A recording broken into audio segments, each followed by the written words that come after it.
നമുക്ക് അറിയാൻ സാധിക്കുകയില്ല. നമ്മൾ എപ്പോഴും ശ്രേഷ്ഠന്മാരോടൊപ്പം തുലന ചെയ്യണം. അല്ലെങ്കിൽ മൂർഖന്മാരോട് തുലന ചെയ്യുന്ന നമ്മുടെ ഉന്നതി ഉണ്ടാവില്ല. ഞങ്ങളുടെ കയ്യിൽ എല്ലാം ഉണ്ടായിട്ട് കാര്യമില്ല. ഈശ്വരന്റെ സാന്നിധ്യം വേണം.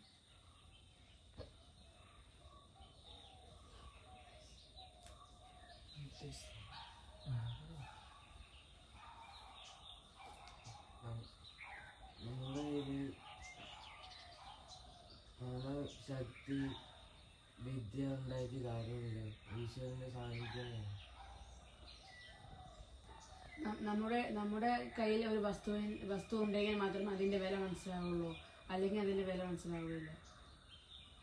നമ്മൾ എന്ത് ചെയ്യുന്നുണ്ടെങ്കിലും നമ്മൾ ഓർക്കണം, ഈശ്വരൻ നമ്മളെ നിരീക്ഷിക്കുന്നുണ്ട്, കേൾക്കുന്നുണ്ട്, കാണുന്നുണ്ട്. അപ്രാപ്ത വസ്തുവിനെ പ്രാപ്തമാക്കാനുള്ള ഇച്ഛയുണ്ടാകണം. അപ്രാപ്യ വസ്തുവിനെ പ്രാപ്തമുണ്ടാകുന്ന ഇച്ഛയുണ്ടാകരുത്. നമ്മൾ ആ നിരാകാരനും സർവവ്യാപകനും ഈ സൃഷ്ടിയുടെ